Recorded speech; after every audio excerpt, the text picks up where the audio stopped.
Welcome to the United Democrats of Onondaga County. I am George Kilpatrick, your host tonight. And it's not Monday, it's Thursday. And we're pleased to be joined by Assemblyman Bill Magnarelli, or on the ballot, William Magnarelli. William Magnarelli. Yes, 129th Assembly District. But we know you as Bill, right? Bill. Yeah, I know, right? Bill. Just call you Bill. That's how we know you.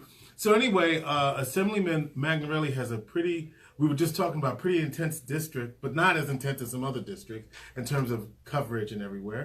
And so we'll talk about that as well. Just a reminder though, if you have a question for Assemblyman Magnarelli, you can type it in right now.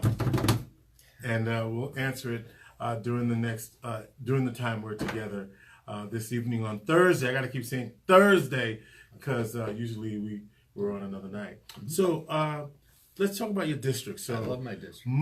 You have the most city as any assemblyman in the city. City of Syracuse. Yeah. Right? I have approximately 75% of the city is in my district. That includes the north side, Eastwood, the Valley, the west side, obviously the downtown area, the university area, outer Comstock. So for a large majority of the city, yeah, you're the guy. The only part of the city would be what I call the east side, around Nottingham High School. Yep. That's basically the biggest part of the city that I don't have. I don't have that part. That would be in Pam Hunter's district. Yep. And, then Pam goes off to the south and west. And then, I end up going up to the town of Geddes, including the village of Salve, and then also the town of Van Buren, which includes half of the village of Baldwinsville. All right, so we're having this discussion. So you're on this side of 31. I'm on the right side of the river. Side of the river. The side with the Baldwinsville diner is. If you're in the library, you're in Lysander. You're on the other side. And the schools are all over there, so. You know what? The Baldwinsville diner is on that side too. Now that I think is of it? Yeah, that's right, because you're on the other side of the river. On the other side of the bridge. Once you come through the bridge into the village of Baldwinsville. Correct. See, you got a geography. But I like the Baldwinsville diner. Thank you. You don't want to get in trouble. No. I love the Baldwinsville diner. They've got some good food there. Hey, diners are good places. There's a place I went out there the other day. It's a brewery or something. WT's. Okay. Shout out to you guys. There's a lot of places like that cropping up all over the state. And there's some really fine things that are being made in especially upstate New York. You can talk about the breweries, but there's also distilleries and ciders and and all kinds of stuff that are coming off of our farms, basically. Love it. Yeah. And the stuff is fantastic. I know we know Beacon Skiff down there in Lafayette, but if you take a ride down the Hudson Valley right now, and I've had the opportunity to do that a number of times during the summer, and it's amazing what they're doing with small farms and organic farming and fresh fruits and fresh vegetables and orchards and all this stuff that's coming back. Really, really wonderful things to eat and drink, I'll tell you that. And New York State, again, leading the way.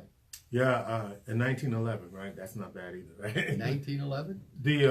What they do with Beacon Skip. Oh, yeah. Right. Back up to Lafayette. So a couple of things happening today. You were at a press conference today.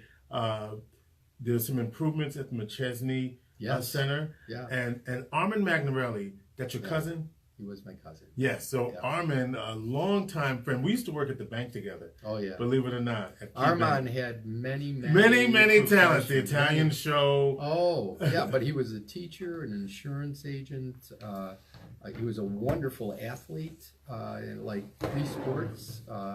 He's in, the North Side Hall of Fame, the North High School Hall of Fame, the Oswego Hall of Fame. I mean, and then he was a politician. Right. He was a thespian. I mean, he was in many a play. He was on the council, wasn't he? He was a common councilor. He was president of the common council. See, I go way back now. I always say, if it wasn't for Armand Magnarelli, I would not be here. I wouldn't be talking to you today. No, for a number of reasons. I mean, he introduced me and my brothers, Tom and Dave, who is one is 2 years younger than me, the other is 4 years younger than me. But Armand would recruit us. He was obviously older than we were, and he would recruit us to do his politicking. Mm-hmm. So when he was running for office, the first thing I did was in politics was he would drop off signs, mm-hmm. and he would say to me, and especially my brother Tom, who's just 2 years younger than me, he'd say, "All right, now you've got Butternut Street, you've got North Salina Street. I want to see every store with my sign in the window."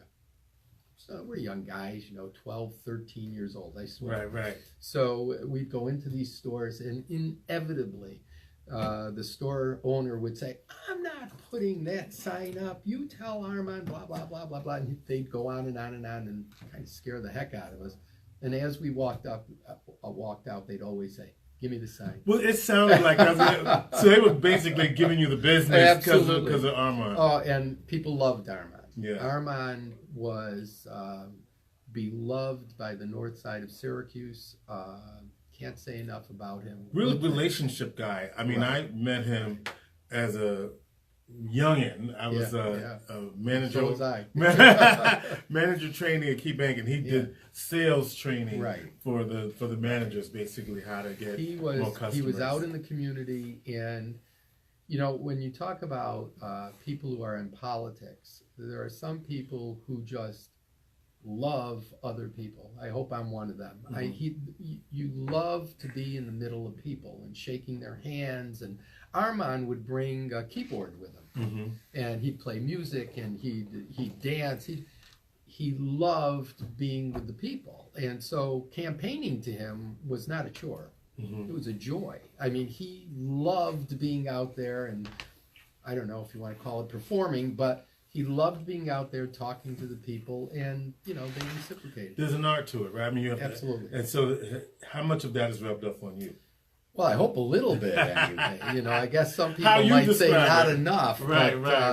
I looked up to him as a mentor as far as the politics was concerned. We didn't talk strategies or things mm-hmm. like that. But when I did get into politics, and Armand had been out for a few years, the first phone call I got when he heard that I was when it came out that I was going to run for the Common Council, he said, "What do you want me to do?" Mm. So he was with me, and we went to all the senior centers together, and they'd hear Armand's. They came to see him. They didn't come to see me. You were in the first district in the city council? No, I was at large. At large. Okay. So I ran across the whole city, but everybody knew Armand, whether you were in the valley or on the west side or the east side, it didn't matter. And then the north side was his home. I mean, mm-hmm. he lived off of Pond Street for many, many years, and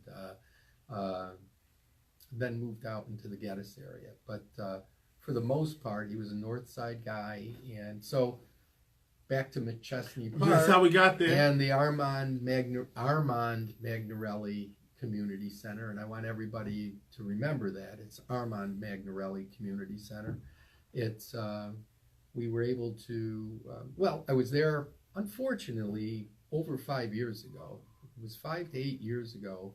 And I was there, and one of the coaches said, we have 2 basketball courts, the mm-hmm. length of the building. Right. It's one full court. We could do a lot more if we could put them, 2 courts in and put the screen down the middle like you would see in most gyms. The Y. We can. That place is used like you wouldn't believe all day long. It's really a very important community center. And after school, it's all kids. Young people. So we could have twice as many kids using this, twice as many leagues, twice as many. Okay, I said, great. It sounds like a great idea. I got the money. I told City Hall, blah blah blah. Almost 8 years later, nothing was done. Mm. So the new mayor, when we had our first meeting together, the welcome to City Hall, mm-hmm. mayor, type of thing. I sat down with Ben Walsh, and he started to talk about the things that he needed, mostly money, from the state of New York, and right. we need this, and I'd like to get that, and can you help us with this, and what about this money and that money? And I said, Mayor, there's a couple of things that haven't been finished. You finish those, and we'll talk about new things. And he said, well, what are they? I mean, he was kind of taken aback a little bit. And I told him and how long it's been that the money has been there. And he said, but the work had never been done. The work was not done. So he said to me, he just looked at me, he said, consider those done. And I said, well, I'll consider them done when they're done. I see them done. And he said, nope, they're going to get done. And sure enough, I gotta say, he got them done, and his people are moving. We've got 2 projects up there on the north side. We have the Armand Magnarelli Community Center with the courts now. Beautiful. They redid the courts. They got the screening in so we can double it up. So that's finished. We cut the ribbon on that today. But next spring, we'll be able to get on the soccer field that I had also got money for behind Grant Junior High, which is right up there at McChesney Park. And that was done because another coach came up to me, and he was coaching a lot of the immigrants that live in the area. And on Sundays, I guess, that field is just full of not only young people, but men playing soccer. That's their sport. Yeah. So, and they just love it. And so... well, they call it football. Yeah, what do they know? Right. Anyway, the thing is, God love them. You call it whatever you want. As long as you're playing the sport and having a good time, I'm all for it. And soccer is growing in the United States, too. Yeah, it is. But, he said most of the time they're playing in mud up to their ankles because the field was so bad. So I said, okay, I'll look into it. I got the money for that. And finally... Turf field? I'm not sure if it's a turf. I think it is a turf field. Right, that's what but it still now. Needs to, set for the winter anyway. And then, we've got that done, and that. Can you help Fowler out? I think they need a field. I'm glad you brought that up. Yeah. I'm furious about Fowler. I really am. I've been a part of first Henniger, then Corcoran's fields, Nottingham's field, and I always was looking to do Fowler's field. Always. It was put off only because we knew we were also doing this big joint school boards thing, which, by the way, it was 250 million max in the first phase, and this is 370 million that's available to the city to redo schools. That's in phase 2, and there'll be another phase. So we got that through legislation. And the idea was to build the field as you redid the schools. Well, in the first phase, they got all fouled up with the Blodgett stuff and in Italian we call it miscellanza. Everything got fouled up, okay? And I don't know what happened. And Fowler got pushed off to the side. So during that time, they still had at least a field. Right. They had a football field. It wasn't like they had nothing. It was not a good field, but they had a field. They had a field.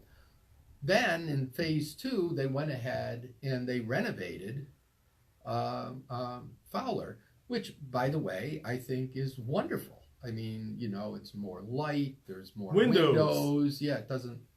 I hate to say it, but it doesn't look like a prison from the outside. It looks like a school, a nice modern school, and the inside is beautiful. They took care of the cafeteria and sewer problems that they had outside. Right. So, I'm not taking away from what was done, but the field didn't get included. Nobody told me that until the end. And I was furious. And then they said, but, in 2 years, we're going to get it done.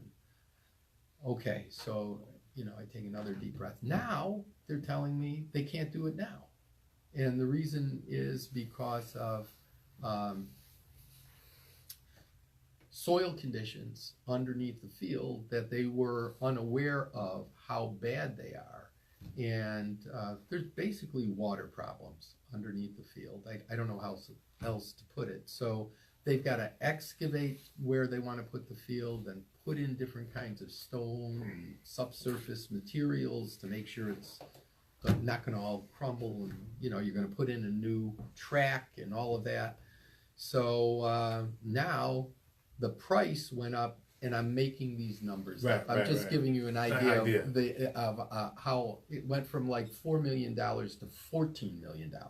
Just an astronaut, and the city is saying we don't have that money, we can't do it. The state has to come in. So I'm engaged right now in trying to help the school district get SED, the State Education Department, to okay those additional funds because of the extraordinary conditions that we have there. Mm-hmm. So I'm hopeful that we're going to be able to push through at least allowing some of those costs to be included in what can come out of that $370 million. Right now, it can't, but I'm hopeful that we're going to be able to get that done. So I'm not saying it's not going to be done, because one way or the other, we're getting those fields done. I mean, before I leave politics, we're going to get it done. Okay. Talking with Bill Magnarelli, Assemblyman Bill Magnarelli, 129th Assembly District. If you have questions on this Thursday night, we're live here on Facebook. Type them in right now with the time that we have left, and we can get questions answered, just like we were asking about local issues that you care about in our community. This isn't in your district, but got a new airport finally. Yeah. It's the renovation. It's I call it the Syracuse Airport. It's my district. It's your district. What the hell? But I mean, big deal today, right? Yeah. Finally, the new renovations. I wanted to get up there to see that, but tell us is it beautiful? They're beautiful, and I think it'll make a big difference in how people perceive travel, whether you're leaving to go someplace or people coming in to visit or do business here in Syracuse. I think, your first impression of a place when you come in makes a big difference. Yeah. Well, this is, as the governor said today, this is a wow. I mean, you get off the plane and it's, wow, this is nice. From where we've come. Right. Exactly. Hey, I remember it when I stood at a fence and watched the prop planes come in. So I've been at Hancock Field when the terminal was on the other side of the field. What can the state do to help suppress fares here? That's a big deal. Well, I think what we need to do is, the more you use it, I think the lower the fares get. So the more people travel by air and need more, I think they're traveling by air. They're just making other choices. Well, they are. But I think we're seeing some of that turnaround. And the other thing is obviously the commercial end of this and the business end. The more there's business travelers, the more we bring new businesses, etc., to the area where people have to come back and forth to other metropolitan areas. I know for a fact every time I want to travel someplace, you've got to travel to a hub. We can't go direct to almost any place except New York City and a couple of flights to Washington and Chicago. Well, there's a few. Florida. But in Florida, straight on. And Minnesota you would too, like to see. I think they just announced that. It must be the cold connection. I don't know. But I think the airport is going to be a plus for us. Mm-hmm. I'm happy to see it's completed. I was happy to see the governor back again in central New York and touting, and by the way, he's been a force as far as that infrastructure is concerned. Mm-hmm. He's renovating a number of airports across New York State, including down in New York City. But at least, Syracuse's airport is not going to be a second-rate airport. It's a first-rate airport. Something that we can be proud of. When you come in and out of it, I think it'll be much better for anybody who uses it. The other thing that I was thinking about is, north side, staying north of the city. The Mets are in. The Mets. The Mets. Great. I'm a Yankee fan, but the Mets. By the way, so am I. But it is a New York team. Yes. And being with the New York Mets, I think will be a plus. Mm-hmm. I think, you have a little more connection because it's New York City. You can go down and see the major league team. Hopefully we'll have more visits from some of the major leaguers, etc. So that'll help us with our attendance and things like that. It'd be nice to have an exhibition game. Can you work on that? I can try. And I think overall it's a good thing and a plus for us. I think there'll be much more of a connection with the Mets than there was with the Nationals, even though, the Nationals were good and they had a good team and we had a good team a little bit, not the last couple of years. What's the pitcher? I can't think of his name now. But we sold out the state. Yes, something. Strasburg or something. Yeah, and he big a time lot of people. Right. Big time player. Big time player. Absolutely. Why are you running again? Well, you know, I've been on the Common Council for 3 years, so you know, that's where I cut my teeth on government service, and then I've been in the Assembly for 20. Mm-hmm. I know a lot of people like to talk about term limits, like to talk about, you know, people get long in the tooth and should move on, and I hear that and I understand that. Those are things that I'm always kind of looking at myself about, am I still able to do the job? Do I have something to contribute? Am I taking care of the constituents that I serve and their needs? And as soon as I can't answer yes to those questions, then I won't do it anymore. On a personal note, and I don't know any other way to say this, but I lost my wife about 1.5 years ago. Oh, and this is, I still have the drive. You know, it's something that keeps me busy, not just to keep me busy, but I love it. You know, like I talked about Armand, I like being with the people. I like being out there. I love listening to what their concerns are. And I got to give a lot of credit to my staff here, but I think we do a good job not only listening, but taking care of their problems when we can, or at least giving them a good explanation of why, what's going on, how to get around these things, not around them, but how to function through them. So to make a long story short, I've got the experience. I really do. I know where to go. I know who to call, and they know me. And the other part of it is, I still have that drive, and I want to do the job. It's not a question of, oh God, I'm going to do this again. I can't wait until it's over. It's not. It's something that I look forward to. I enjoy my colleagues, and by the way, you know, I know there's been a couple of bad apples in the bushel, but on the other hand, the people that I deal with are straight, honest, hardworking people that are giving everything they can back to their community. I want to continue to do that. Wow, we got so much. I just got a sign, and I got like a million questions, but I want to give you a proud papa moment. Okay. Talk about your daughter. Oh, my daughter Annie. Yes. Annie is 39 years old. She's, you know, I call her my little girl. She's my youngest. 39 years old. She'll die if she hears me say that. But she's running for city court judge. She is very qualified for the job. As a matter of fact, the only candidate in this race that was deemed qualified by the New York State Judicial Commission. Nobody else even applied for it. So she's an honor student from the law school, got a Maxwell School degree at the same time. She's no dummy. And she has the temperament and the understanding to do a really great job on the city bench. And it's something she's always wanted to do since she went to law school. So she's had experience with federal courts, the New York State Appellate Court. She was a clerk at both of those. She's worked for the Corporation Council. She's working now as a county attorney. So, and she's been in private practice. So anyone who says that she's not qualified or doesn't have the wherewithal to do the job, I think is grossly mistaken. I'm very proud of her. And I think she will do a great job. I knew I would be remiss if I didn't give you a chance to talk about your baby girl. And I know you've done a lot of work with veterans. Absolutely. New York State Veterans Parade coming up on the 10th. We're out at the fairgrounds at noon will be the parade. I think we start with breakfast if you want to come out at 9 o'clock in the morning. If you're not a vet, it costs $8. If you are a vet, it costs you nothing.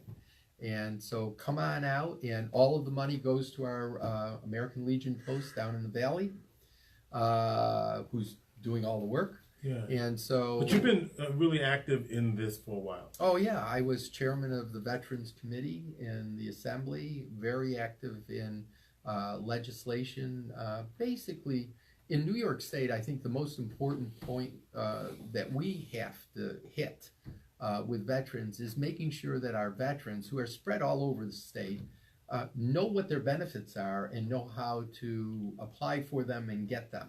that is the biggest thing. Some of the people who live in rural parts of our state have trouble with access to those benefits, and I think that those are the things that we have to work on a state level. I got to squeeze one more thing in. Sure. Syracuse, highest poverty rate per capita, in one of the highest poverty rates.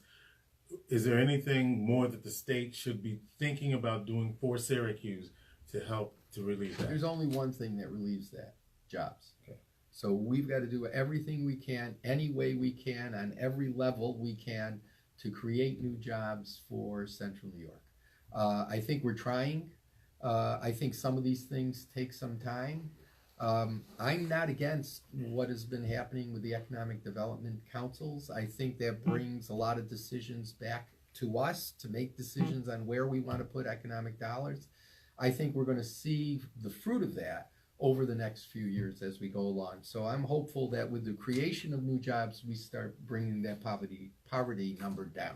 All right, last chance for the voters. Yeah, well, November 6th is coming up on Tuesday. I am running again. I would appreciate your vote. I respectfully ask that you cast a ballot for Bill Magnarelli. Thank you. Bill Magnarelli, a candidate, well, he's Assemblyman Bill Magnarelli, running to retain a seat in the 129th Assembly District. Remember to vote on November 6th, Election Day. Thank you. Good luck to you, Bill. Thank you, George.